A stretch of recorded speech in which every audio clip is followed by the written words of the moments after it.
thank you very much. It's great to be here this afternoon. I'm sorry it's raining. I was told, I've only been here 2 years, I was told this is a physical impossibility that it does not rain.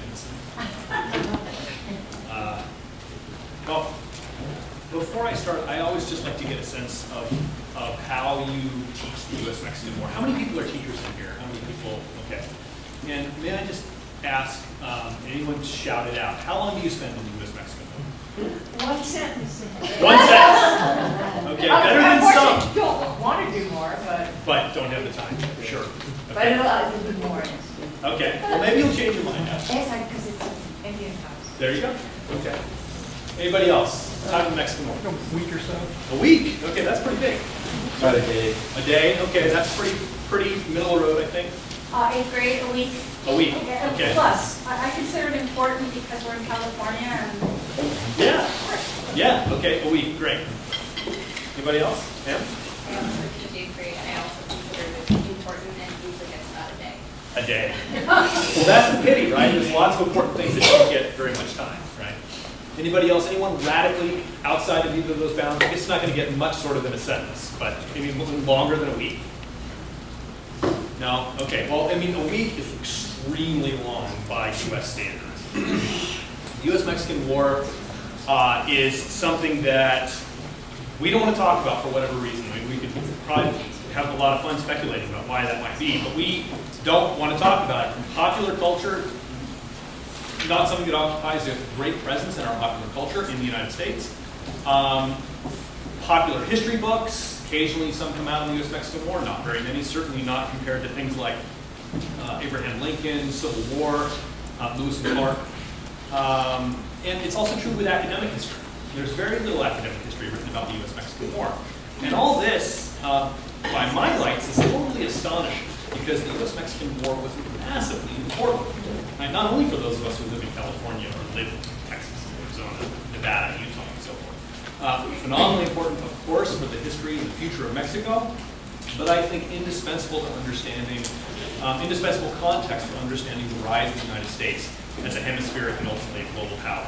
And yet we just don't talk about it. But, you know, if we just stop for a second and sort of think about some of the more obvious consequences of the U.S. Mexican War, it seems even sillier that we don't spend much time on that.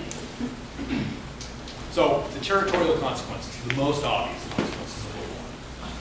Beyond the present-day states of California and New Mexico, Mexico lost all of what would become Nevada and Utah, most of Arizona and Colorado, and parts of Wyoming, Kansas, and Oklahoma. And if we include Texas into the mix, which Mexico is still, on the eve of the U.S. Mexican War, had not acknowledged that it had lost, then we're talking about half of Mexico's national territory, maybe slightly more than half of Mexico's national territory. It wasn't just the territory, of course. I mean, as one Mexican observer from the time put it, he said, you know, our children will not lack for land. We have plenty of land in this country, even after the war. And that was certainly true. There's lots of space down there. But it wasn't just the land, it was what was in the land. That was part of the issue as well. There's nearly $1 billion of precious metals that are pulled out of California in the 19th century. That's $1 billion in 19th century dollars. So a vast, mind-boggling fortune just pulled out in the 19th century. And of course, this whole territory has been rich in different kinds of mineral wealth, and it's the kind of thing that only decades and generations later did with the techniques and the science to understand the value of these commodities. Even today, one of the most productive gold mines in the history of the world is still in operation in Nevada. It used to be Mexico. In the late 19th and early 20th century, huge deposits of oil were discovered in California and, of course, especially in Texas. And these would continue to enrich these places down through the decades. And once irrigation arrived in Texas, New Mexico, and especially, of course, California, these places become some of the most phenomenally productive agricultural regions in the world. Now, you know, it's a fair question to ask. Okay, there's all this stuff here, all this potential here, but would Mexico have been able to exploit these resources for itself? And I have no doubt, in fact, I'm totally certain of the fact that these places would today look radically different if they had been retained by Mexico. They wouldn't be the same. There's no question about that. But I've also never seen anyone successfully argue that Mexico wouldn't have eventually exploited the territories. It's, to my mind, totally indisputable that Mexico would be considerably more wealthy as a country, and its future would be considerably enhanced by these material resources and these possibilities had it not lost half its territory to the United States. And conversely, the United States would not be nearly so wealthy and powerful had this war not happened when it did. So, the U.S. Mexican War is one of the most important events in the continent's history, at least that's my position. And that is the case not because of what happened in 1840. What happened in 1840 was super important, of course, for the people living during the time that were involved in the conflict. But the U.S. Mexican War matters in North American history broadly because of what it would mean generations hence, right? What it means today, what it's going to mean 100 years from now. It's about the present and the future. And the more honest commentators in Mexico and even in the United States at the time acknowledged this. Now, this of course is not how the U.S. Mexican War is usually written about in history books. Not only in the United States, but also in Mexico. But we can catch glimpses of this larger sense that the U.S. Mexican War is very much with us today and is a matter of contemporary relevance because of its ongoing implications and consequences. We can catch glimpses of this here and there in these funny places. Could you put this? Oh, yeah, sure. Okay, Sorry. that's okay. Okay. Catch glimpses of this sense that the U.S. Mexican War matters for what it would mean down the road. It's ongoing, raw relevance, not only for Mexicans, but for the United States as well. I'll just give you two stories to illustrate this. During World War II, there was a member of the U.S. Diplomatic Corps stationed in Mexico City who was wandering around the city visiting some of the sites that were associated with the U.S. Mexican War. And at a number of these places, there are monuments to U.S. soldiers who died in one battle or another.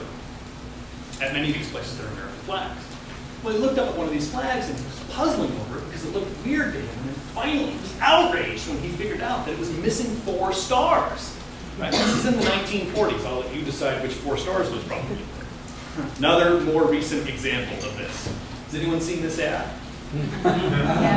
Want to know what people care about, you're supposed to go and ask the ad agencies, right? And all of us who watch Mad Men know that these are the people who really know what's going on in people's minds. So the Absolute Vodka Company engaged a real high-power advertising firm to try to get an ad buy to break into the market in Mexico, and they said, "We've got your image." And so they spent a lot of money in Mexico in magazine ads, newspaper ads, and billboards, and they were absolutely right. It was really resonant in Mexico. Mexicans loved this ad.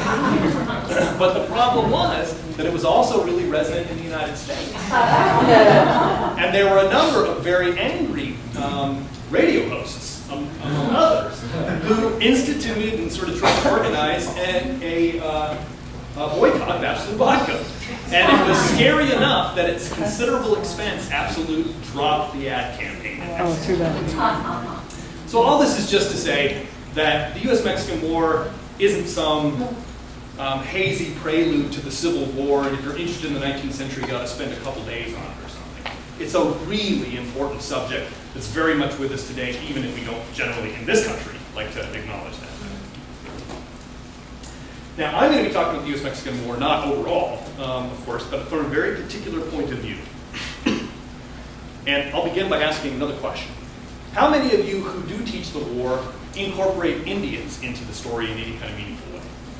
Great. So please, ma'am, tell me something in your single sentence. And this is going to be really interesting. I teach an American Indian history and culture class. Okay. So that's, it's that from, Guatemala on up through the Arctic. Right. And so that's why I guess a sentence. But I want to give it more. Okay. All right. Who else? Who spends more time on the war that actually and integrates Indians into the story of the war? Ma'am. Well, I teach in Marin, and my school isn't very far from Mission San Rafael. It's a Catholic school. So, we follow the history through the eyes of what's going on in San Rafael through all those years. Right. And afterwards, when, after 1850, when actually the Native Americans in some ways are worse off than they were before. Yeah. Yeah. Okay, all right, terrific. So from a sort of California indigenous perspective to a certain extent. Moran, Clinton.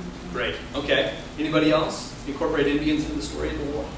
I talk about it from the perspective of before that war actually begins, what might the outcome be, and one of the things that Mexico might have as an advantage, and that is that Indians, especially those that had already been removed to Indian territory, don't have any necessary loyalty to the United States, and that maybe they might join in And fight. Yeah, and so you have a war in the rear, so to speak. Okay, great. And that is something, I think that's a great thought exercise for students, and it makes pretty good sense, right? That you can find common cause.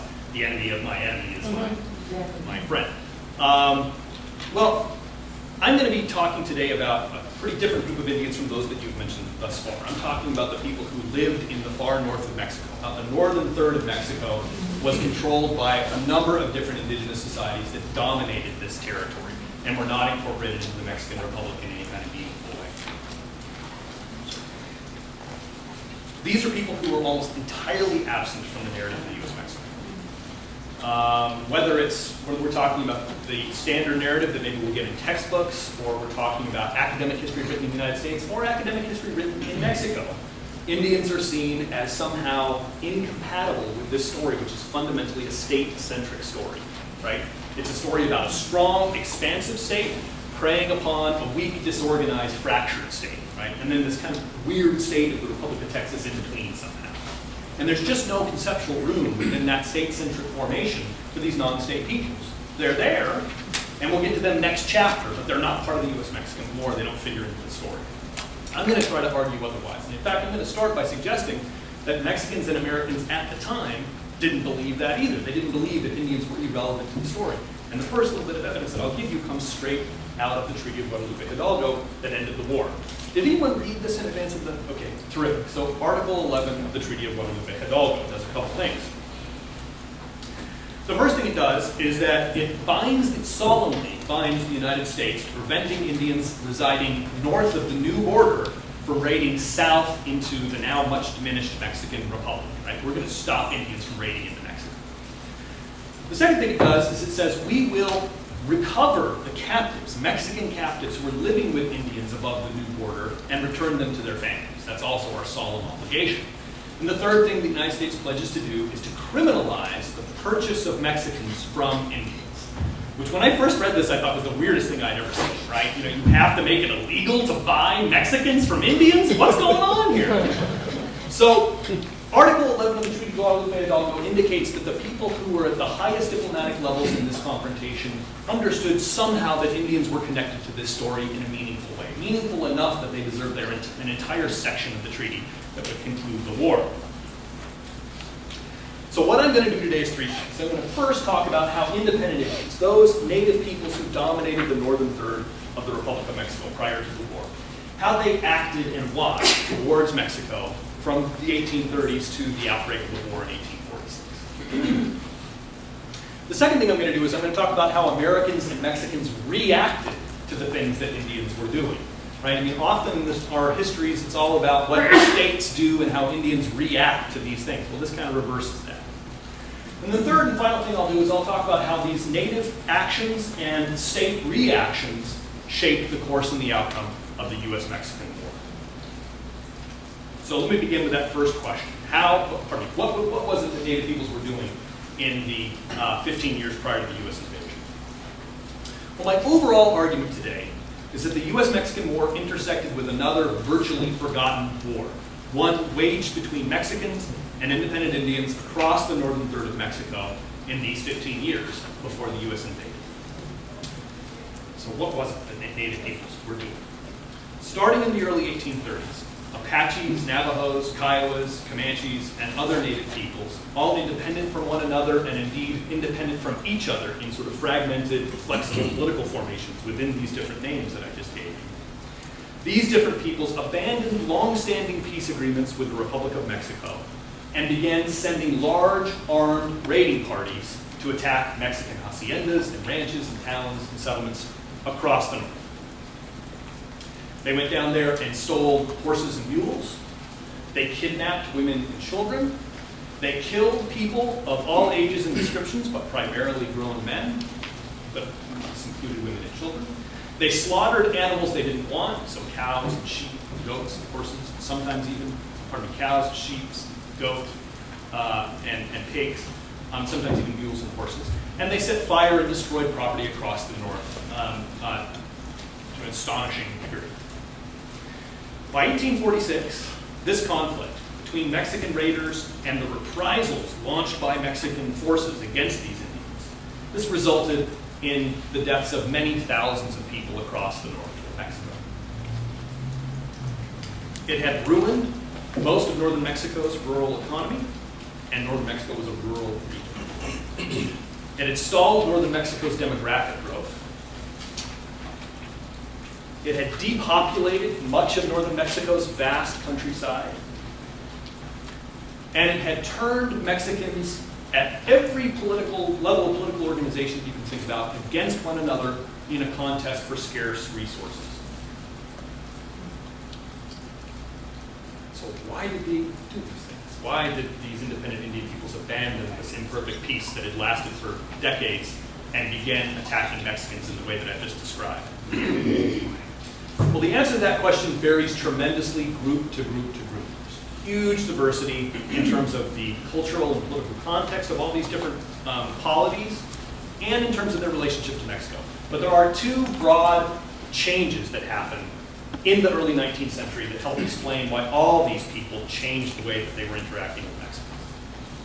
The first is that Mexico was not Spain, right? Mexico was not New Spain. After Mexico achieved independence from New Spain, it plunged into decades of crises.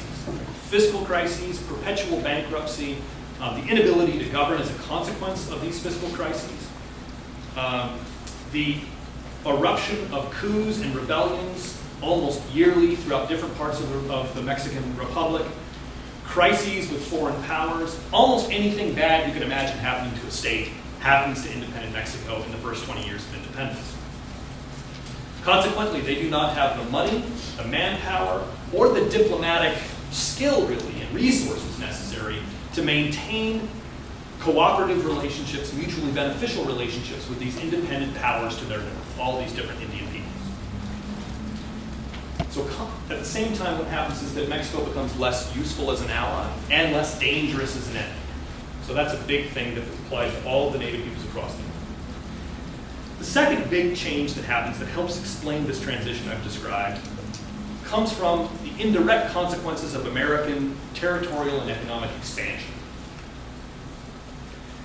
1820s, 1830s, 1840s, this is a period of rapid growth in the American Republic, economic and political and demographic change, and we can see these changes even even before rapid territorial acquisition happens in the 1840s. We can see these changes emanating into northern Mexico and transforming relationships between Indians and Mexicans in complex and generally neglected ways. And I'm going to try to explain this second point in more detail now by talking about a particular region and a particular group of people.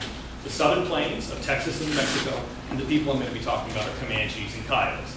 These were the most feared raiders in all of Mexico during this period, the 1830s and 1840s. I'm going to try to explain how three events, three dimensions, indirect dimensions of American expansion helped explain why Comanches and Cayugas abandoned a long-standing peace with Mexicans and began attacking them with greater and greater determination and power. So the first of these three events comes in 1834, and it was connected to an iconic event in American history, and here I'm talking about Indian removal, right? Something we all talk about in our class. Historians spend a lot of time talking about Indian removal, at least in the general, but almost no one talks about how it might have influenced Mexico and affected its relationships with Indian peoples. But you don't have to think about it very hard to see how that would probably be the case. As a consequence of Indian removal, tens of thousands of people were either compelled, sort of convinced, or forced at the point of the gun to leave their territories and move west of the Mississippi River. And so what we have is a massive state-organized refugee relocation program, essentially. This is what Indian removal is. And it only stands to reason that as these tens of thousands of people move west of the river into a much more arid, difficult environment, that they're going to stress the resources that the people who already live there depend upon for their livelihoods. And this is indeed what happens. And so one of the things that we see by the 1820s as this movement is gathering steam is increasing friction and violence between Comanches and Kiowas on the southern plains and these peoples who are moving from the east. Shawnees, Delawares, Cherokees, Creeks, and others. By the early 1840s, this had turned into quite a bloody affair, and it was a major preoccupation for Comanches and Kiowas who found themselves attacked in their home ranches by these well-armed people from the east, and it was a major preoccupation for these refugees who were trying to build new lives for themselves. Go ahead. Did you say well-armed? Well-armed, that's right, because as a consequence of surrendering their lands, they got annuities from the federal government. And some of these annuities were taken in the form of manufactured items, including the best rifles that you could buy anywhere in the world. So, by the early 1830s, there's a sense that this has got to change, right? That there's a sense on both sides that this conflict is hampering the lives and the livelihoods of people on all sides of the conflict. And moreover, the United States is getting really nervous about it too. Because in the early 1830s, some Cherokees start writing back and publishing letters in newspapers throughout the South, making appeals to Cherokees who have not yet relocated, saying, don't move west. The government promised us that we'd be able to have good lives here, and instead we're being attacked by savage Indians. And the government's doing nothing to protect us. Don't move west. So the Jackson administration decides, we've got to fix this problem, right? We've got to find a way to make things okay between the Comanches and the Kiowas and these removed peoples. Otherwise, the whole removal program could be put in jeopardy. So all of this comes together in 1834, where through the good offices of the United States Army, Comanches and the Kiowas on the one hand, and then representatives from these removed peoples from the east on the other, have a conference and begin to talk about some kind of a settlement to their disputes. And this results in an informal and finally a formal treaty by the mid-1830s. Now, what does this mean for Mexico?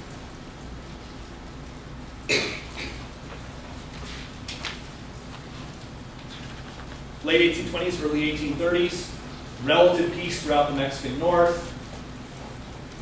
Beginning in the summer of 1834, just weeks after this peace agreement, there's a massive increase in raiding in central Chihuahua.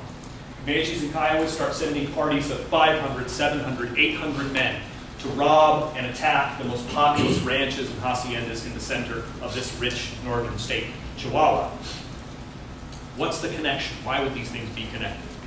Two reasons.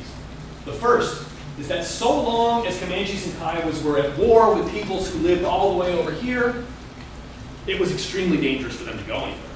Right? So freedom of movement was a big problem. If they did take most of the young men from their community and left on a mission that was going to take them 7 weeks, their families and their property and their herds were going to be left vulnerable to raiders from the east. And indeed, some of the most searing stories in Comanche and Kiowa oral tradition from this period come from precisely this context, where warriors had left their families alone and then found these families slaughtered when they got back from these raiding campaigns. So as long as this conflict was being waged, you couldn't do anything really ambitious. You couldn't go anywhere. You had to stay home and protect your own. So the peace agreement in 1834 brings a newfound security to Comancheria, all in here, and allows the men to go and do other things, like raid ranches and haciendas in Chihuahua. So that's the first reason. The second reason that this peace in 1834 changes things in a profound way is that prior to this date, because they were hemmed in by enemies to their east, and as I'll describe later, by enemies to their north, Comanches and Kiowas living here found themselves compelled, if they wanted to trade, they had to trade with Mexicans. Right? There was some little trade going on here and there with other peoples, but basically they had to maintain some sort of serviceable relationship with the towns and the ranches of the Mexicans, otherwise they'd have no trade outlet. But as soon as they get this peace agreement with these people who live to their east, all of a sudden they get a conduit into this insatiable American market. And they can get anything they want, and they can dispose of any number of horses and mules and skins and even captives, as much as they can provide. And so all of a sudden there's a market alternative to the Mexicans. And this is why these two things combined, increased security and new market opportunities, that you see a dramatic upsurge in violence in Chihuahua in the aftermath of this event in 1834. So that's the first of these three changes that I wanted to alert you to. The second of these three changes also comes from an iconic moment in American history, right? The Texas Rebellion.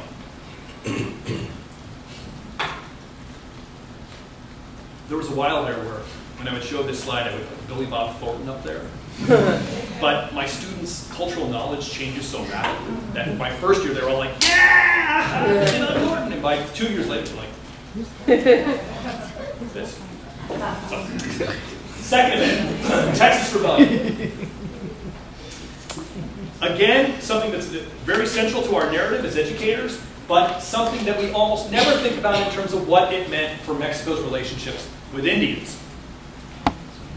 As you all know, the Mexican government invited American settlers into the territory of Texas in the 1820s. Far more American settlers came than Mexico was comfortable with, and so Mexico criminalized the entry of American immigrants into Texas. American illegals kept flooding into Texas despite these prohibitions, right? There's nothing the government could do to stop them. And finally, tensions mount, and there's an independence movement, and in 1836, Texas secures independence from Mexico. Now, what did this mean in this relationship between Mexicans and Indians? Well, 1834, 1835, raiding is confined to Chihuahua. It's bad, everyone's freaking out about it, but at least it's only in Chihuahua. Starting in the summer of 1836, once independence had been secured, this is what raiding looks like. Sweeps all the way down the lower Rio Grande, encompassing all of these towns and villages and haciendas, all up and down nearly to the coast. Why? Well, this time it was a little bit different than the dynamic with the first story that I told you. When Mexico lost Texas, Mexico lost its only realistic staging ground for killing Comanches where they lived, for attacking Comanche families in their home ranges. In decades past, when they had come into conflict with the Plains peoples, forces from San Antonio and other allied towns, sometimes in cooperation with these people who lived in these towns up and down the Rio Grande, and sometimes even in cooperation with New Mexican forces, would converge on the home ranges of Comanches and Kiowas and attack them where they lived, and proved to be so punishing that it seemed like Mexico was perhaps not the best enemy for Comanches and Kiowas to be attacking. As long as they had that possibility, they always had a card to play in these negotiations with Comanches and Kiowas. But the Texas Rebellion permanently exiles Mexican power from above the Rio Grande, right? Never again are they going to be able to threaten Comanches from Texas. And for complex reasons that I can go into and question and answer if you're interested in this, Mexican states and authorities below the Rio Grande, despite the fact that they really wanted to and tried very hard to, found it to be a logistic impossibility to mount attacks on Comanches from below the Rio Grande. And so consequently, after 1836, Comanches and Kiowas never had to fear that their families would be victims in Mexican reprisals. The only risk they ever ran in attacking Mexican properties was to the warriors themselves, never to their families. And this was a fundamental shift in the calculations that Plains Indians made when they were contemplating leveling attacks upon Mexican properties. So, all this is just to say that after the Texas Rebellion, the danger in attacking these richer places down the Rio Grande was much less, and we see a dramatic and almost instant increase in large-scale campaigning in that territory. Now, the third and final event that I want to talk about is one that is almost totally unknown in American sort of standard textbook narrative, unlike the previous two. And this is something known as the Great Peace of 1840. Has anyone here ever heard of that? It's totally off the radar when it comes to our textbooks and the way that we educate students. Well, this event has to do with the peoples who dominated the northern area above Comanche and Kiowa territory. So here I'm talking about the Central Plains, what is today Colorado, basically, around the Arkansas River. And these people were the Cheyenne and the Arapaho. The Cheyenne and the Arapaho were a populous, powerful group of people, and for a long time they had been in conflict with the Comanches and Kiowas. I mentioned a moment ago that their enemies were not only to the east, it wasn't only these people from the eastern United States, it was also people to the north. I was referring to the Cheyenne and the Arapaho. Cheyenne and the Arapaho had long been accustomed to plundering Comanche and Kiowa herds, right? That's where you go if you want horses, because they had more horses than any other Plains people. These animal raids understandably provoked countermeasures, and there was increasing sort of spiraling violence.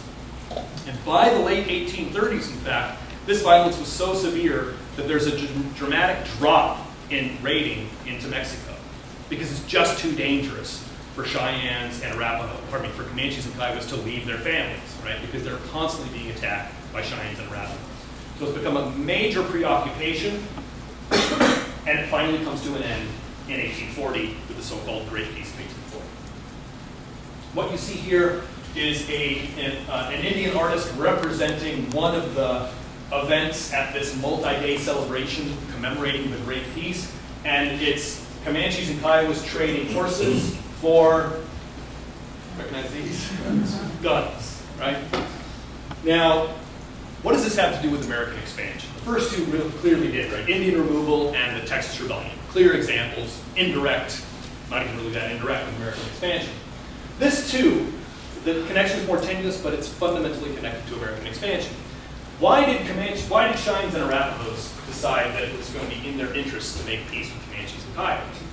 Well, the reason why I think does indeed have to do with American expansion, because by 1840, the Cheyennes and the Arapahoes had become intimately aligned with a trading outfit from Missouri, based in Bent's Fort. Has anyone here heard of Bent's Fort?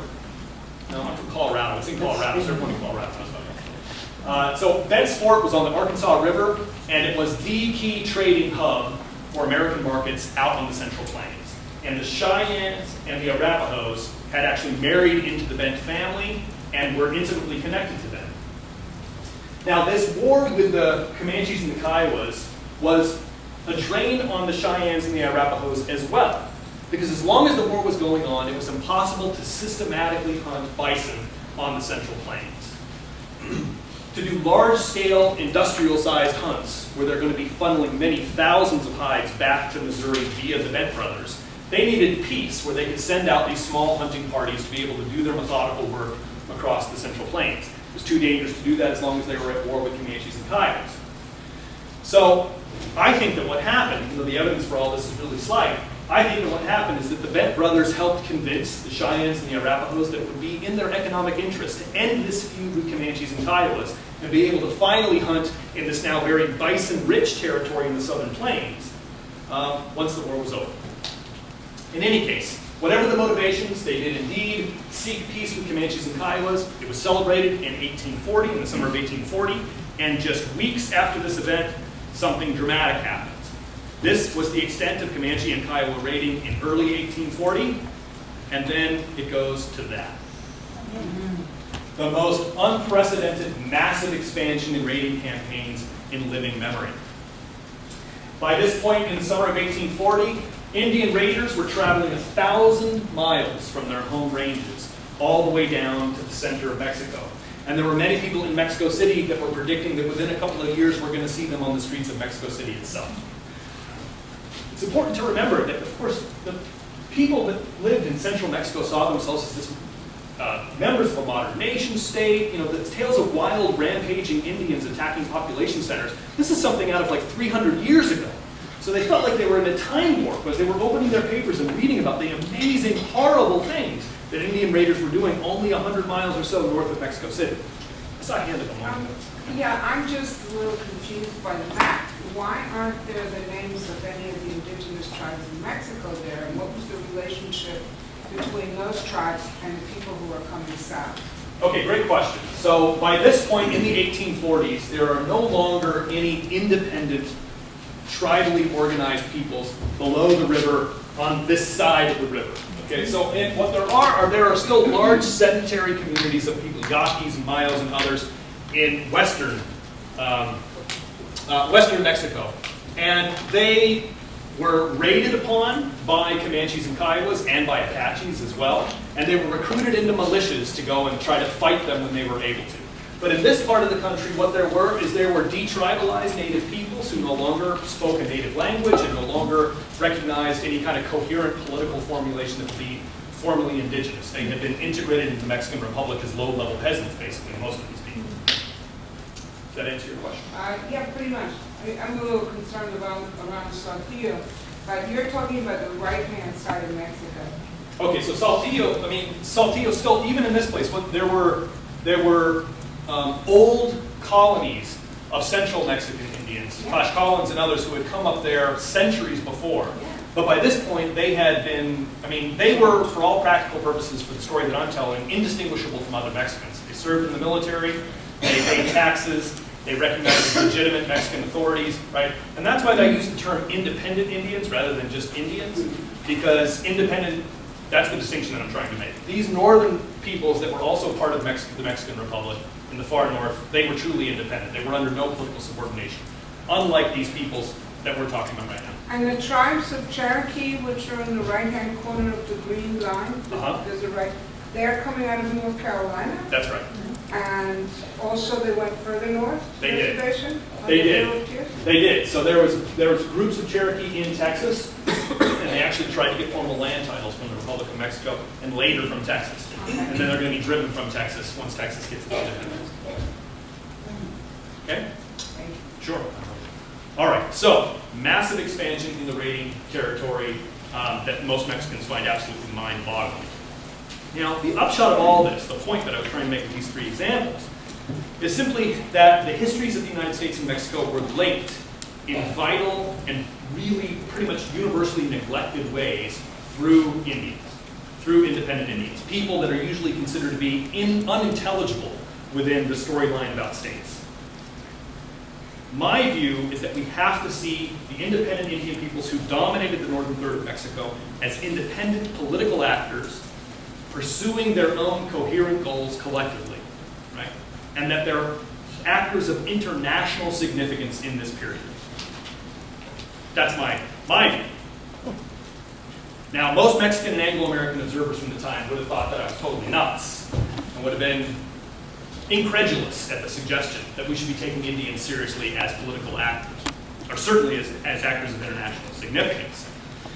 By the 1830s, there was agreement both in Mexico and in the United States that, okay, yes, Indians might affect the occasional outrage out on the frontier, but they're no longer actors of national, certainly not international significance.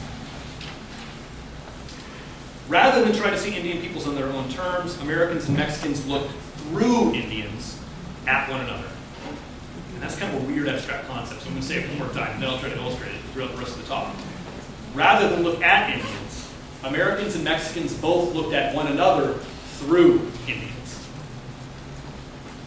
Anglo-Americans used Indians to craft useful caricatures of Mexicans, on one hand, and Mexicans used Indians to do the same thing with Americans. To illustrate how this worked, I'm going to start with an Anglo-American perspective, and specifically I'm going to start with Texas. At the outset of the Texas Rebellion, the rebels, at this point they had not achieved independence from Mexico, and they were anticipating a massive military force led by Santa Anna, right? So they're desperate to get help from the United States. So at the outset of the rebellion, they recruit their most prominent citizen, like Stephen F. Austin, to go and tour the United States and have speaking engagements in multiple large American cities to try to bolster American support for the rebellion and get money and arms and men to hightail it to Texas to help them hold off Santa Anna. So in these speeches that he gave across the United States, he had a stump speech. He gave basically the same speech in all these different cities across the United States. And here's how he began. He began with history. He said the following. But a few years back, Texas was a wilderness, the home of the uncivilized and wandering Comanche and other tribes of Indians who waged a constant warfare against the Spanish settlers. The incursions of the Indians also extended beyond the Rio Grande and desolated that part of the country. In order to restrain the savages and bring them into subjection, the government opened Texas for settlement. American enterprise accepted the invitation and promptly responded to the call.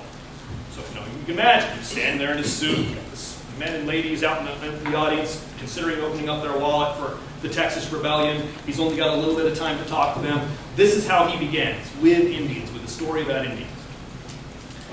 This story, which I call the Texas creation myth, was repeated in scores of books and memoirs and speeches by other people other than Austin, and it was chanted like a mantra by Texas's representatives, diplomatic representatives to the United States. And it had three basic components, this Texas creation myth. First, Texas had been a wasteland prior to Anglo-American colonization. First point in the Texas creation myth. Second, Americans had been invited to Texas in order to save Mexicans from Indians. That's why we were invited. Third, we did that. We saved the Mexicans from the Indians.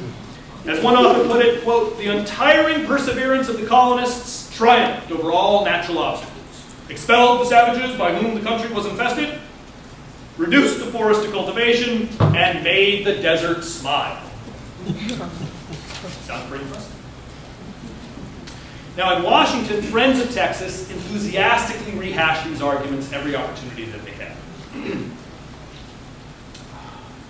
In the U.S. Congress, among other places. Sympathetic senators, like the powerful Senator Robert J. Walker, a man who would play an absolutely indispensable role in getting James K. Polk elected president in 1844. Robert Walker insisted to his colleagues in the Senate, he had this to say. He said, Americans had been invited to settle the wilderness and defend the Mexicans against the then frequent incursions of a savage foe. His counterparts in the House of Representatives explained that Mexicans had used the colonists, quote, as a barrier against the Comanches and the Indians of the Red River to protect the inhabitants of the interior states. And that, thanks to the hardy Anglo-American pioneers, quote, the savage roamed no longer in hostile array over the plains of Texas. Now, the Texas creation myth, which as I said is repeated over and over and over again in a million different, millions of exaggeration, in many, many different venues from 1836 up until the outbreak of the U.S. Mexican War. It was important really for two reasons. First was that it helped legitimate Texas independence in the eyes of the American Republic. This was a matter of considerable controversy in the United States because many in the country believed that the Texas Rebellion was an elaborate, pre-planned conspiracy on behalf of slave power. And so the answer to this charge was not at all. These are regular, hardy American pioneers invited to save Mexicans from Indians. So first thing, it helps legitimate the Texas Rebellion. The second, and for this talk, the more important consequence of the Texas creation myth is that it helped introduce a set of ideas and kind of discourse into American political conversation at precisely the moment when Americans were paying attention to Mexico and to Texas for the first time. Right? Introduces these ideas about Indians and about Mexicans that would gather force through the 1830s and 1840s and come to fruition during the U.S. Mexican War. And it was a story that took the history of Texas and expanded it across the whole of the Mexican North, complete with savage Indians, suffering Mexicans, and desolate wastes. According to American journalists, and writers, and travelers, former diplomatic personnel, and so forth, not only were Indians running ravage all over northern Mexico, but Mexicans could do almost nothing to stop the killings and the theft and the destruction and the kidnappings that attended these far-flung campaigns. Even the Mexican military seemed helpless before the might of these savage Indians. In 1844, for example, the important publication Niles National Register reported that Comanches had killed 1/4 of General Mariano Arista's entire northern army in a single engagement. This is a very respectable publication, Niles. But while Comanches seemed more than a match for Mexicans, right, and that was something that Americans took as a granted, they fared poorly against the people Americans generally and patronizingly referred to as our Indians.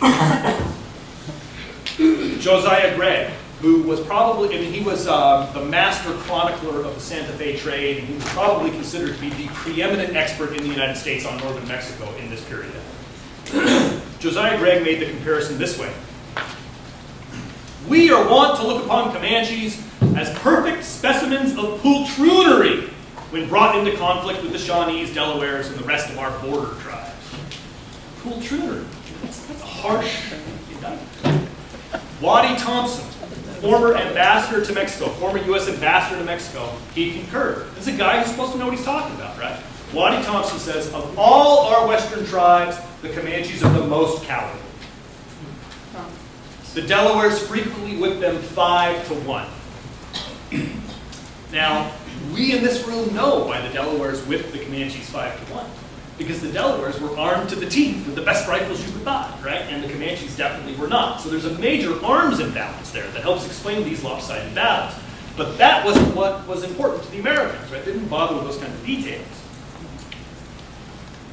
What mattered was that Mexicans were being bested by Indians, who were being bested by Indians, whom the Americans had bested and actually exiled to the other side of the continent. So it's little wonder then that Comanches appeared timidly and cowardly when they encountered Americans, according to this American discourse. So it was, another author insisted, that Comanches chose to attack Mexicans, a degraded, mongrel people, an enemy more cowardly than themselves, and who has long been accustomed to permit them to ravage the country with impunity.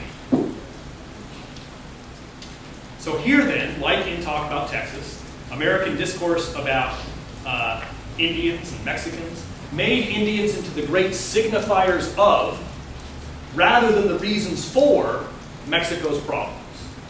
Indians become the signifiers of Mexico's problems, not the reason for Mexico's problems. Americans had settled on an interpretation that looked through Indians rather than at them. Like Texas prior to colonization, northern Mexico was in tatters not because Indians were strong, but because Mexicans were weak. And it was a critical difference in the minds of American commentators. Why were Mexicans weak? Anyone want to hazard a guess?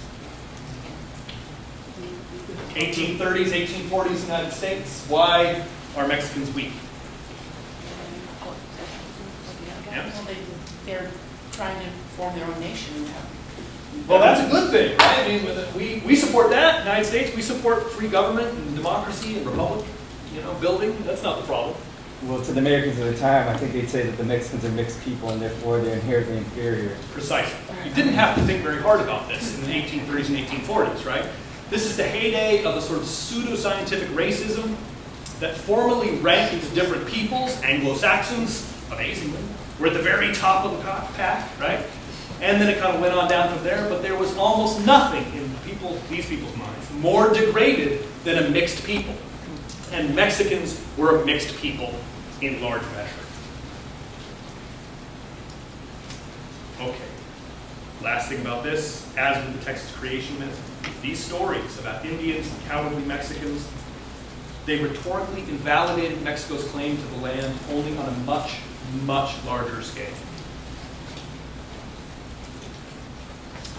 Now, as you would expect, Mexicans themselves had engaged in a pretty urgent conversation about what the hell was happening in the 1830s and the 1840s. And as you would expect, it was very different from what Americans were talking about. The primary thing about the conversation unfolding in Mexico during the same time that Americans were talking about all this is a division between administrators in central Mexico and the northern people who are actually suffering through these Indian raids. These two groups have a radically different interpretation of what's going on. Northern Mexicans saw ruin all around them. Places like this were just scattered throughout the north and increasingly common. Right?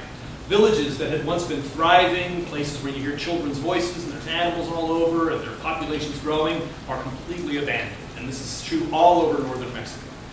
And, for those of you who have been following a little bit what's happening in northern Mexico right now, it's an eerie parallel, an eerie, heartbreaking parallel.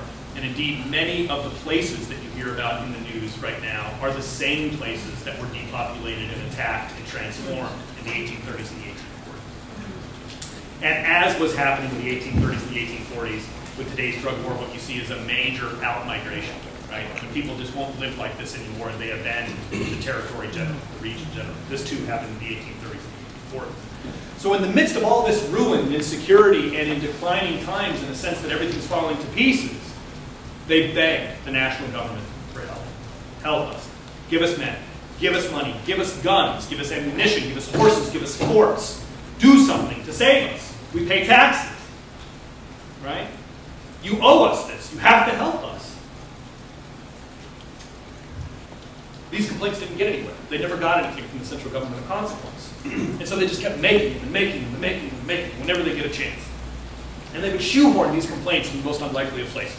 For example, at one point in this era, the Mexican government decided to survey all the towns in the country to find some sort of critical data about the citizenry. And so they send up one of the standard forms to Laredo. And the guy in Laredo who's in charge of filling out the form gets to the question, which is, what are the most usual illnesses?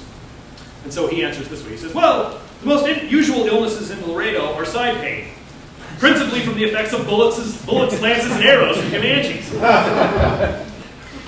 But usually, of course, these complaints were far more direct and heartfelt and enraged and anguished. Right? As one editor put it, Mexico, cut, defeated, insulted by gangs of barbarians. Why have we no warriors to halt the ruin and the desolation of the country? Will it be necessary to prove or even to write that the war with the barbarians is eminently national? All this has been done 1,000 times. It had been done 1,000 times and it didn't do any good. Why? Well, reeling from civil wars and rebellions and coups, and as I say, from this entrenched and intractable fiscal crisis, international confrontations, all these other problems, national leaders in the North looked at what was happening, national leaders in Mexico City looked at what was happening in the North as a crime wave. An unfortunate regional problem that would have to be dealt with once Mexico City gets its house in order. Sometimes they'd be extremely frank about this prioritization. In response to one of 1,000 pleas from assistance from Chihuahua, for example, the defense secretary candidly explained the central government's priorities this way. He said, Indians don't unmake presidents. Don't expect much help. Now, beyond priorities, there were deeper issues in terms of how Mexicans conceived of the enemy that also helped explain this disconnect. The Northerners saw Indian raiders as animalistic salvajes, savages, right? These creatures who just love murder and heartbreak and pillage, and that's why they do what they do. National leaders like Santa Anna thought that this was a ridiculous interpretation, and they said, well, it's obvious why these people do the thing they do. They aren't educated, they aren't civilized, and they've been oppressed by the tyranny of Spanish colonialism for hundreds of years. It's our future, and the thing that's going to distinguish us against the heartless Americans, that we're eventually going to civilize these people and make them realize that they're Mexicans and that they can join the Republic too. Radically different interpretation. Now, despite the gulf in this interpretation, they did have something in common with one another, and in fact with the Americans. And that is that they refused to see Indians as coherent political entities independently pursuing their own political objectives. Either they're psychotic animals, or they're helpless children waiting to be civilized. Now, all of this flew in the face of massive amounts of evidence that Indians were phenomenally coherent and successful in pursuing their shared goals. But there was a way out of this conceptual bind, and that was to look through Indians rather than at them. By the early 1840s, Northern commentators began suggesting that Texans and maybe even Americans were arming the Indians with real purposes in mind. And this idea was kind of at the margins of the debate until something happens in 1844. Two events in 1844 catalyze it and give it irresistible explanatory power. First thing that happens in 1844 is that in the spring of that year, U.S. President John Tyler asks the Senate to annex Texas as a state. Now, the Senate refuses, but the writing was on the wall by that point. It was clear that the United States was eventually going to annex Texas. And so diplomatic tension between Mexico and the United States, which had been kind of subterranean and covered over, became overt and intense and impossible to ignore. That was the first thing. The second thing that happens in 1844 is that there is an unprecedented, massive increase in the size and the destructive power of Indian raiding throughout the whole of northern Mexico, 1844. You can see this here. This is a quantification of people killed and captured in the zone that Comanches and Kiowas were active in. One thing you notice is that there are far fewer Comanches and Kiowas killed and captured than Mexicans, of course, so it gives you an understanding of how imbalanced this conflict was. But the other thing that you see is how it just shoots up right here in 1844 to a level that had not been seen before. And then after a brief dip, goes right back up again. The timing of this expansion and intensity of the violence fueled this emerging speculation that Americans were somehow behind all of this, and small but significant details only deepened these suspicions. In October of 1804, for example, the Mexican military confronted a large party of Comanche raiders in northern Tamaulipas. After a pitched battle, they drive the Indian warriors from the field, and in the aftermath of the battle, Mexican soldiers go amongst the Comanche dead, and they find 2 men wearing beads. Does anyone know what they are? Lewis and Clark medals. Well, they're not Lewis and Clark medals, they're peace medals, right? But they were used during the Lewis and Clark expedition very famously. These are medals, diplomatic medals indicating some sort of an alliance between the American government and the recipient. Pretty efficient. It appeared that Indian raiding suddenly had, in the words of one northern editor, quote, more advanced objectives than killing and robbing. More and more Mexicans began believing there must be a conspiracy going on here. And in 1845, no less a figure than Mexico's Minister of War came before, that's not what you're supposed to see. Try that again. Okay, I'm going to fix this. Hold on. My desktop. I should be using Microsoft.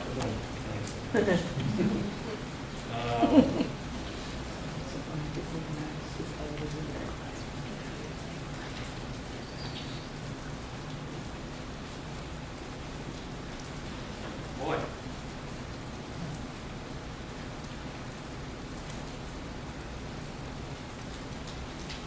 There we go. All right. Sorry.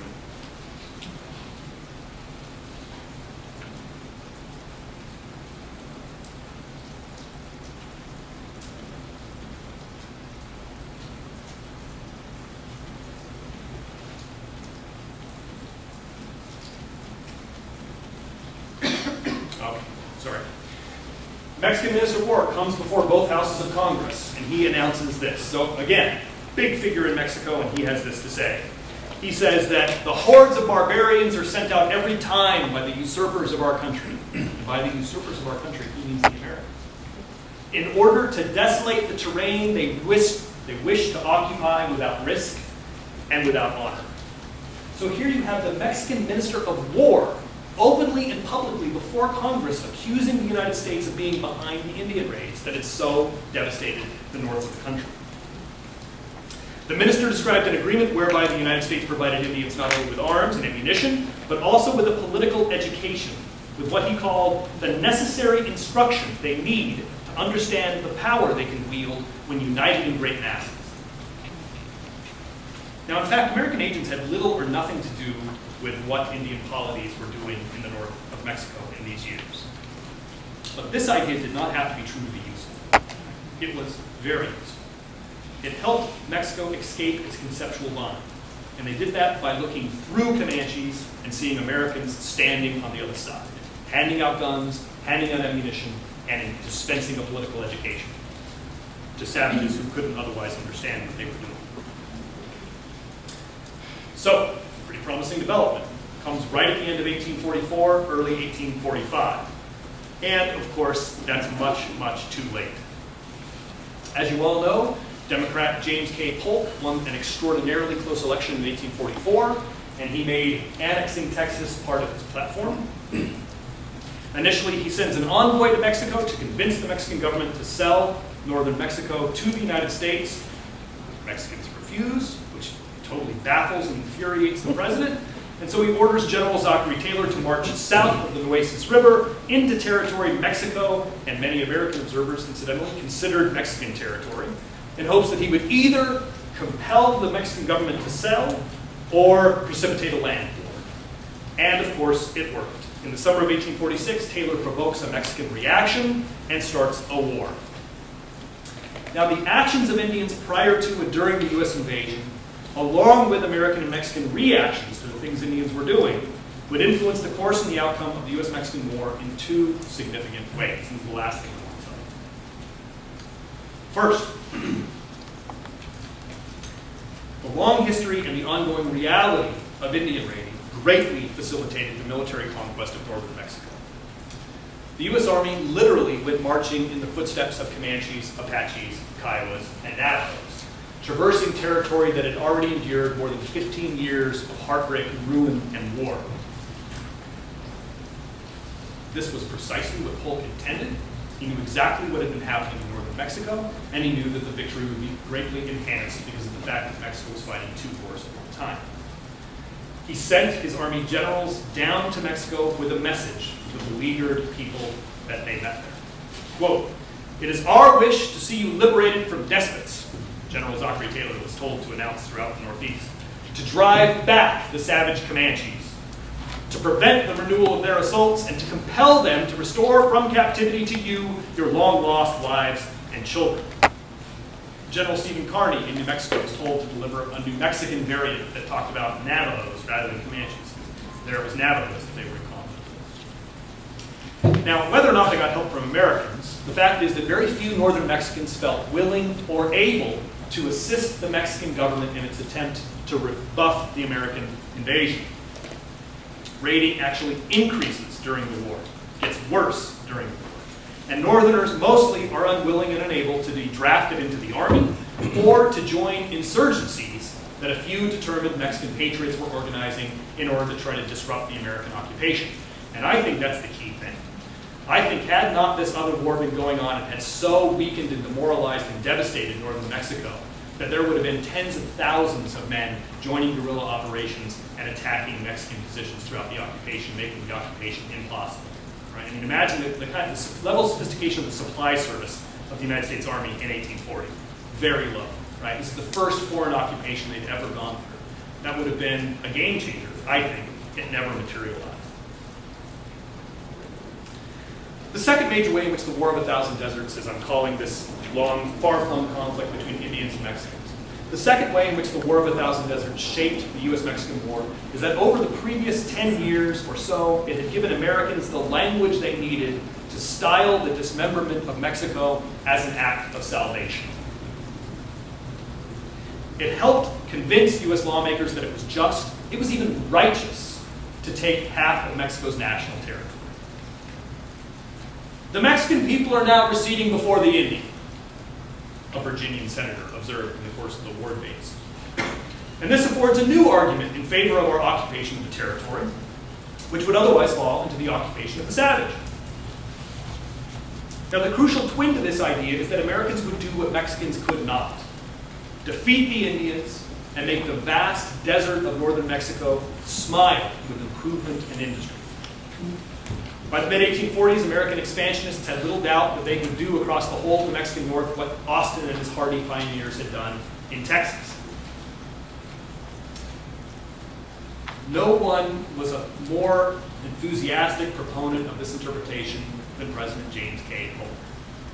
In his address to Congress, where he finally made manifest his territorial ambitions in 1847, he had this to say. He said, quote, "It would be a blessing to all the northern states to have their citizens protected against the Indians by the power of the United States. At this moment, many Mexicans, principally females and children, are in captivity among them. If New Mexico," by which he meant this huge, vaguely bordered territory that they were contemplating seizing here, "if New Mexico were held and governed by the United States, we could effectually prevent these tribes from committing such outrages and compel them to release these captives and restore them to their families and friends." Now, I think Polk believed what he said. Many people at the time, perhaps, and certainly most historians since, have read that and just thought, this is just rhetoric, this is just talk, it's just throwing out more reasons here. I think Polk really believed what he said. He believed in Mexico's plight, and he believed in his nation's ability to end it. I think most of the audience in Congress believed it too. And this is why, to return where I began, Article 11 of the Treaty of Guadalupe Hidalgo, which ends the war, solemnly bound the United States to restrain Indians living north of the new border from raiding south into Mexico. But I'm thinking of ulterior motive. We use the first two words, restrain Indians, period. Let me ask you to hold that thought. I'm nearly done. Okay. As it turned out, Polk had gotten it wrong. The United States found it much harder than it expected to control independent Indians in their newly acquired territory. Does anyone here know when Geronimo was finally brought under U.S. subjection? 1880s. 1880s, right? 40 years later. Cross-border raiding actually surges after the U.S. Mexican War. It becomes worse than ever before, peaking in the mid-1850s, and it would continue on in diminished form until the late 1880s. But the United States was not willing to wait nearly that long. Despairing of its ability to honor the terms of the treaty and threatened with massive lawsuits into the many millions of dollars by Mexican landowners, the United States bought its way out of Article 11 in 1854 with the Gadsden Purchase, which nullified that article and American responsibilities therein. In the years and the decades following that little humiliation, historians on both sides of the border stuck to the long-standing story that Indians were bit players at best in the geopolitics of the U.S. Mexican War. Significant maybe as symptoms of Mexican weakness or of American treachery, but generally irrelevant in their own right. I hope I've convinced you of it.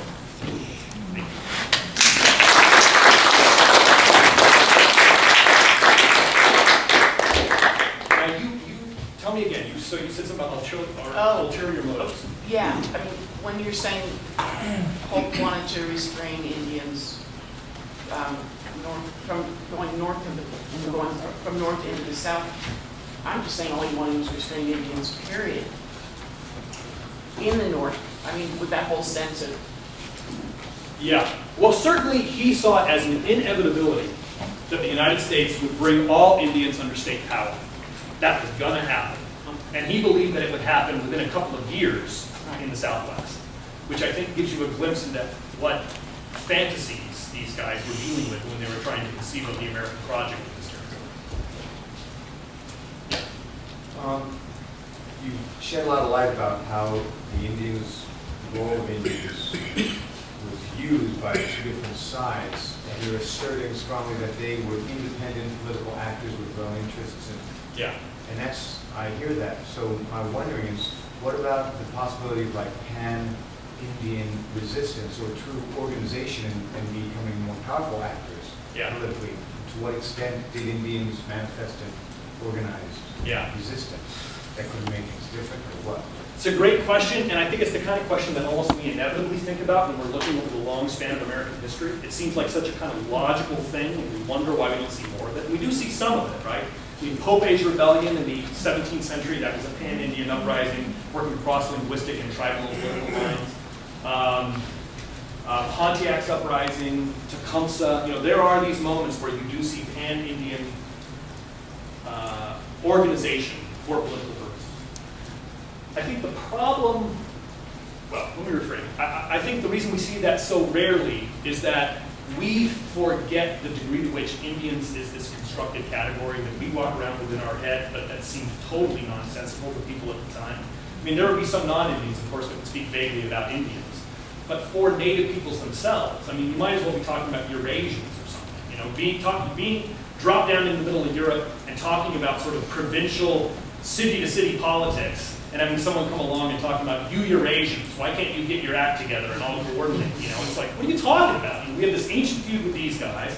We want to move into the territory of these guys. These guys have been stealing our horses. And we have an alliance with these guys over here. It's all so complicated and rich, and they're all so different, that the idea that they're going to think to abandon all that and just fight as under the umbrella of a European category didn't make much sense to them. So I think that's the story we have.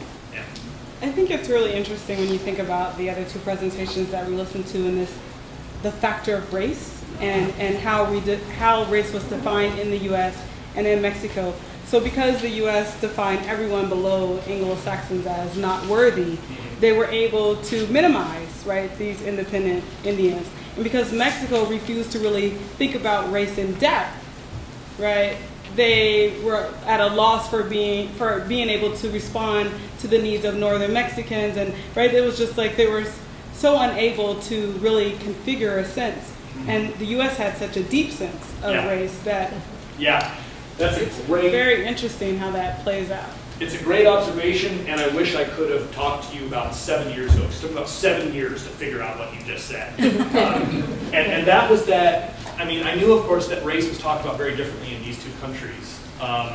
But it took me a long time to really be able to articulate what I thought that difference was. Because, of course, Mexico is a profoundly racist country. It's just that they don't deal in the same sorts of absolute categories that you see in the United States. I mean, you still go to Mexico. My first research trip to Mexico, everyone I was surrounded by looked indigenous in central Mexico where I was staying, in the district that I was staying in, and everything like that. And then all of the television advertisements were women from Norway. That's what they looked like, you know. And the presidents and the cabinet, you know. So it's still a deeply, deeply racist country. But, you know, rhetorically, and I think that's partly what you're talking about, rhetorically it really did put Mexicans in a bind. You remember this guy, General Mariano Arista, that I showed you a moment ago. He wanted to be able to mobilize some of the powerful rhetoric that you see in the United States against bloodthirsty, animalistic savages, that white civilization is going to overcome this subhuman threat. We're going to destroy them ultimately. And you hear that all across the United States. But how do you use that kind of language, which does have a real power, real mobilizing power?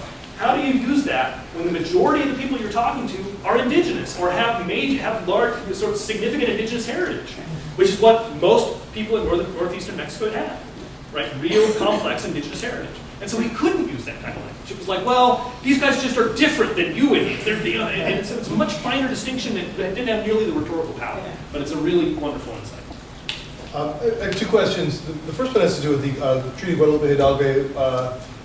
You said annulling Article 11. Yeah. I would like to know more about that. The second question is, my students ask me this question all the time. We defeated Mexico, why don't we take more land? Yeah, great. And I always think, well, the Rio Grande is the reason why it's a big river, but you're talking, the others you heard, seem to make it like, I don't really know why we didn't take more land. So two very good questions. The first one is that the Gadsden Purchase, which was completed in 1853 and then ratified in 1854, is what gained the United States this little strip of land here. Really? A rider to that, sort of subclause to the main thing that this was about, freed the United States from all of its obligations under Article 11, just through diplomatic language. This hereby annuls Article 11 is what it said. So it was a real simple sort of diplomatic protocol. Because it was too difficult to enforce? Because the United States found it impossible to enforce, and they believed that they were going to be vulnerable to these astronomical lawsuits from organized Mexican landholders who, interestingly, were being coordinated and organized by lawyers from New York City. Who saw that the United States had opened itself up to a massive financial liability, so they were down there handing out cards. Hey, you guys have a property to lose this year. So there's that. But the question of why the United States did not take even more Mexican territory, it's a really important question, and I think it illuminates this question of race better than anything else. Polk himself was totally dissatisfied with this massive haul. He wanted to also have this part of Mexico here. And so did many people in his cabinet. And in fact, there was an even more vocal contingent in the United States, many people who were powerful believe this as well, that they should take the entire country. And it was called the All Mexico Movement. Right? The All Mexico Movement. Anyone want to guess why they didn't do it? Didn't want what? They didn't want the Mexicans. Didn't want Mexicans, right? The only problem with Mexico is it's full of Mexicans. Everything about it is sweet, except for that. So we're going to take all of this, which has almost no Mexicans, and we'll take that, and we're just going to have to reluctantly leave the rest because it's just full of Mexicans. We don't want to have any Mexicans. And so that was it. And that was based not only on race, which was a huge force, of course, in American politics at this time, but also on anti-Catholicism. And so they would say things like, all right, go ahead, annex this portion of Mexico, and all of a sudden you're going to, every corrupt priest in the entire region is going to claim 100,000 votes, right? A single priest will be able to just tell his unthinking flock, you're going to vote for this, right? They'll become power brokers and they'll subvert and ultimately corrupt American democracy. Was the Rio Grande a significant border? Well, they did think, well, of course, here there is no Rio Grande. So that didn't work over here. And there was a sense in an old, long-standing sense in American political discourse that natural barriers were good and that they would reduce the chance of friction and so forth. So that had an appeal to it, but that wasn't nearly as important as race. Yeah. Wanted to ask you to compare a comment you made with something we heard earlier. You said that you feel that if there hadn't been the danger of Indian attacks and raids, that more northern Mexicans might have resisted the United States. Yeah. But Professor Zaragoza said that most of the people in the north felt no allegiance to the central government that never helped them, and they were also from this mestizo class that also resented the current form of government. Yeah. So he felt that there never was going to be a there was a lot of sort of Mexican nationalism, and there, yeah. Well, you know, this is a point that can be disputed. I disagree with Alex about that, but there are many people who, probably maybe more people that agree with him than me about this. My feeling is that we have a habit, academic historians who study nationalism have a habit of looking at most South American countries especially, and most post-colonial countries as places that had a state before they had a nation, unlike Europe, right?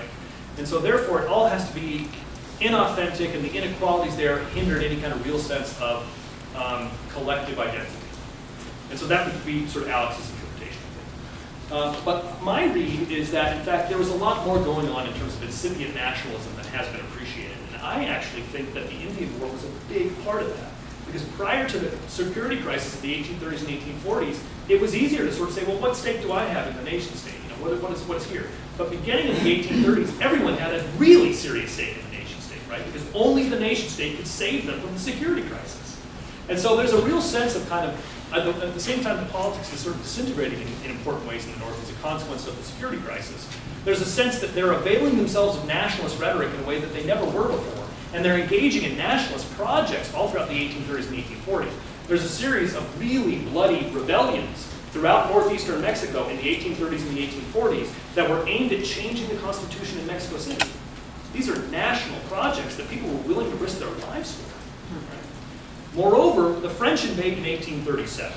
They invade just barely the port of Veracruz. There are, my memories, for a historian, I have a criminally horrible memory, so I'll probably just totally screw this up. But something's telling me, I want to say something like 20,000, 30,000 northern Mexican men volunteered to go and fight the French, who invaded just a little slice of this port city in 1837.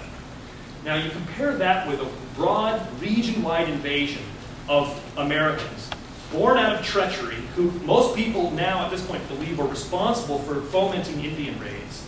And everyone in Mexico knows how totally despised they are by the Americans, who loathe them and see them as virtually subhuman. It seems to me with all that put in place, you could expect, if they had been able, you could expect men to be able to recruit many, many thousands of people to fight the American forces, and they didn't.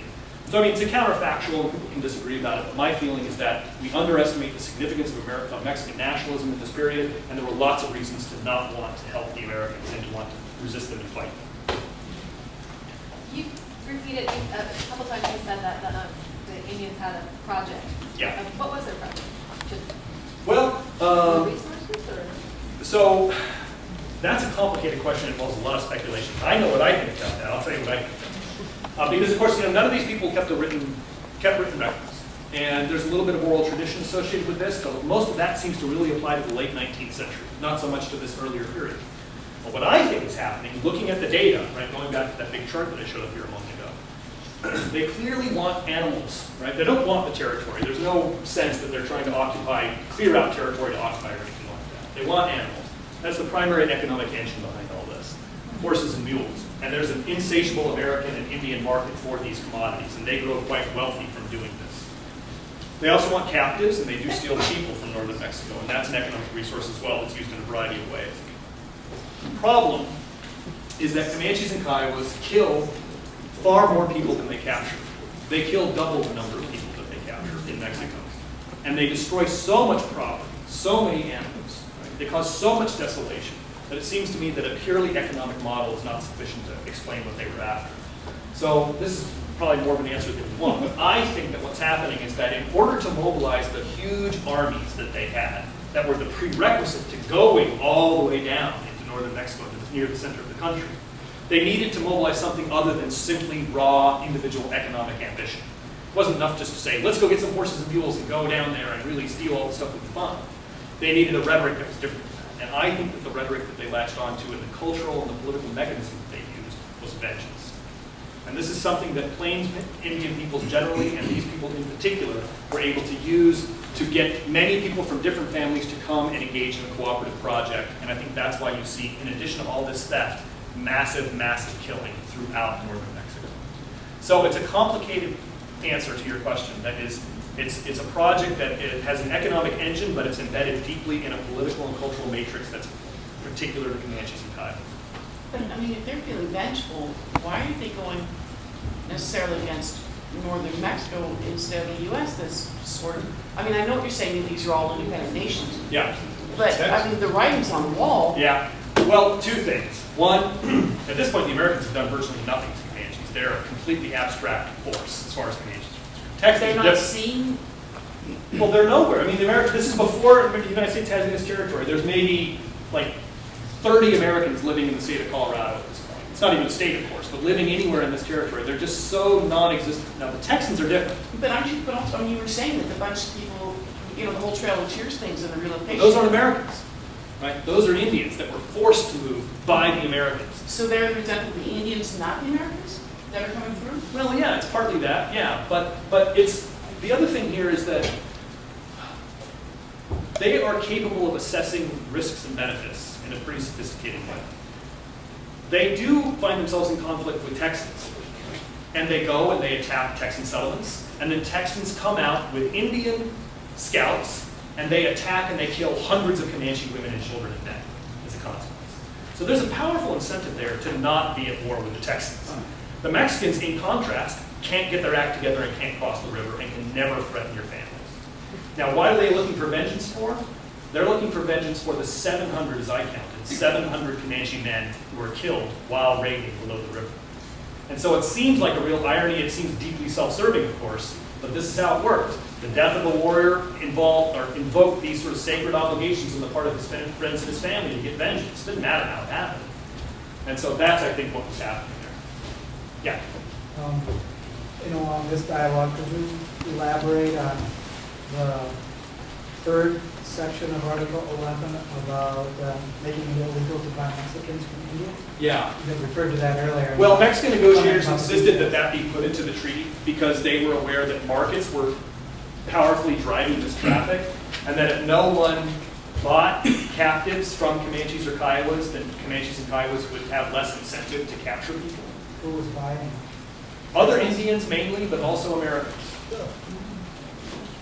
No, it's getting awfully late. I'm sorry, I kept you guys too late. Could you just explain neutral strip on the northern border of Texas? What did that mean? Well, I feel like I knew that once, and I'm not so sure I do. Make something up, that's what they do. Disputed area. Disputed What do area. you think? Is that Oklahoma? No. No. This neutral strip, I think this has something to do with the slavery line. I think this has something to do with the Missouri Compromise line. And that, you know, the borders of Texas still at that point were sort of had just been figured out with the Compromise of 1850. Right? So before the Compromise of 1850, Texas was like that. So I think that I should have a better answer to that, but that's as good as I can do. Thank you. I'm sorry I kept you.